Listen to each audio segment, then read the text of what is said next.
वो एक दूसरे को इंटरसेक्ट भी नहीं करते, किसी भी एक्सिस को इंटरसेक्ट नहीं करते। फॉर एग्जाम्पल ये आपकी कोई भी यहाँ पे गुड वाई है, गुड एक्स है, तो ये किसी भी एक्सिस को बेटा इंटरसेक्ट नहीं करते हैं। हमेशा जो इंडिफरेंस कर्व है वो इस शेप में होगा, कन्वेक्स टू ओरिजिन, ना तो किसी इंटरसेक्ट को टच करेगा, ना ही कनकेव शेप में होगा, ना ही हॉरिजेंटल शेप में होगा, ना वर्टिकल शेप में, ना लीनियर शेप में होगा। हमेशा जो होगा कन्वेक्स टू ओरिजिन होगा, नेगेटिव स्लोप होगा, और वही आपकी इस डेफिनेशन को फुलफिल कर रहा है कि आपका कंज्यूमर जो होता है वो इंडिफरेंस होते हैं among the selection of pair, don't prefer any pair to another, कि हर पेयर उसको इक्वल लेवल ऑफ सेटिस्फेक्शन दे रहा है। तो आईसी कर्व ये है, ठीक है। अब now what is budget line? Budget line बेटा ये होती है, बजट लाइन रिप्रेजेंट करती है कंज्यूमर की इनकम को, ठीक है, कि कंज्यूमर ने जो भी चीज़ लेनी है, फॉर एग्जांपल कोई भी एक्स और वाई चीज़ लेनी है, ठीक है, पॉसिबल कम्बिनेशन शो करती है, graphic representation of all possible combination of two good which can purchase by given income and price, ठीक है, प्राइस और इनकम। ये बजट लाइन की स्लोप है P X over P Y, के price of X and price of Y. Means इसमें आप ये कह सकते हैं कि ये प्राइस और एक्स के बारे में बताती है, यानी आप यहाँ पे कहते हैं कि जो बजट लाइन है वो प्राइस और इनकम, इन दो के बारे में बताते हैं कि आपने अपनी इनकम में, आमदनी में रहते हुए किस प्राइस पर कितनी क्वांटिटी लेनी है। तो ये आपकी बेटा बजट लाइन है, ये आपकी बजट लाइन है जो पॉसिबल जो ये कम्बिनेशन बता रही है, जो पॉसिबल कम्बिनेशन बताती है ऑफ टू गुड्स के। फॉर एग्जाम्पल ये टू गुड्स हैं आपके, ये एक कॉम्बिनेशन हो गया, ये सेकंड कॉम्बिनेशन हो गया, ठीक है, और इस कॉम्बिनेशन को आपने एक सारिफ अपनी आमदनी में रहते हुए किस तरीके से अपनी आमदनी को खर्च करता है इस कर्व पर रहते हुए।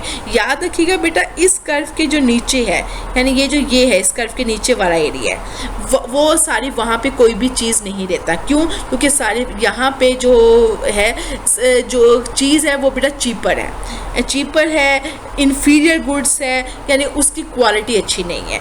इस तरह जो कंज्यूमर है वो इस कर्व से ऊपर भी कोई चीज़ नहीं लेगा, इस कर्व से ऊपर भी कोई चीज़, क्यों? क्योंकि वो एक्सपेंसिव है, उसकी रेंज से बाहर है। इससे कंज्यूमर कोशिश करेगा कि वो कोई जो भी चीज़ है वो इस कर्व के ऊपर रहे, क्योंकि यही कर्व उसकी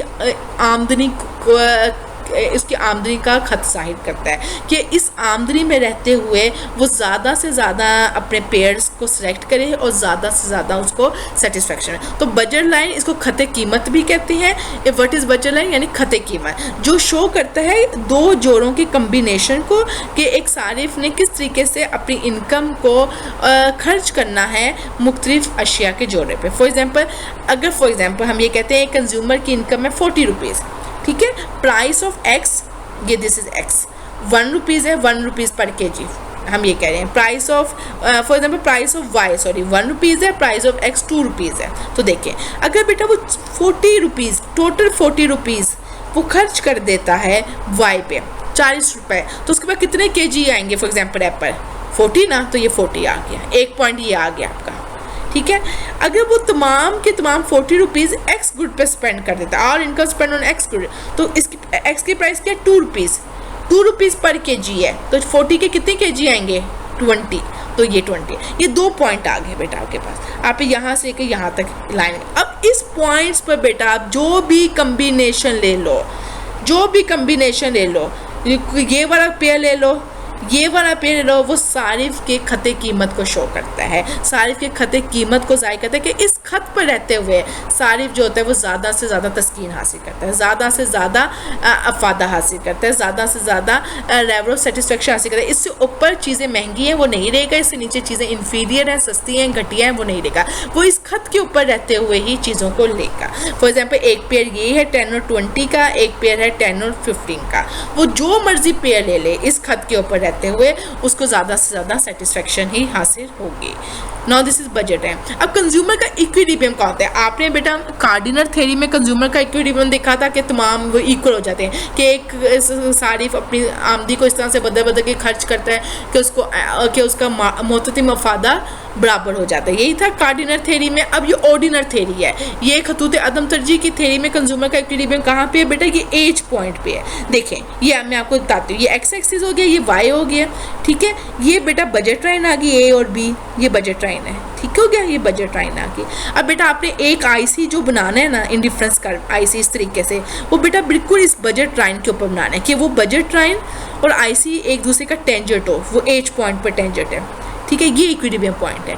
क्यों? क्योंकि इस पे बेटा आपकी बजट लाइन की जो स्लोप है P X over P Y और जो आईसी की स्लोप है एम आर एस, वो बराबर है आपस में। दोनों की स्लोप इस पॉइंट पे आपस में बराबर है। एक कंडीशन ये होती है कि इक्विलिब्रियम वहाँ पे होता है जहाँ पे दोनों की स्लोप आपस में बराबर हो।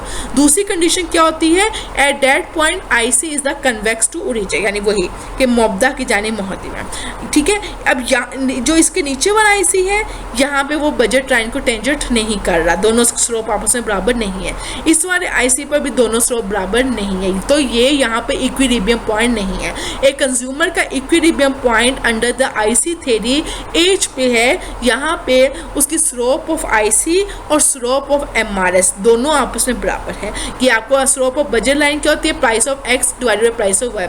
स्लोप ऑफ इंडिफरेंस कर्व क्या होती है? ये इंडिफरेंस कर्व है, ये एमआरएस है। जहाँ पे ये दोनों स्लोप्स आपस में टेंजेंट होंगी एज पॉइंट पर, वो बेटा आपका इक्विलिब्रियम पॉइंट होगा और इसी पॉइंट पर आपका कन्वेक्स टू ओरिजिन भी है। ये बेटा इक्विलिब्रियम डायग्राम है आपकी आईसी की। बेटा ये आप सारे हाइपोथेटिकली बनाओ, सारे, कोई नहीं, ये नहीं है कि आपने वैल्यूज लिखनी है यहाँ पे वैल्यूज लिखनी, नो, आप बजट लाइन बनाए, देन एक आईसी ऊपर, एक आईसी बिल्कुल बजट लाइन के ऊपर, एक आईसी नीचे, वेरी सिंपल। ये सारी हाइपोथेटिकली डेफिनेशन आपने बनानी है।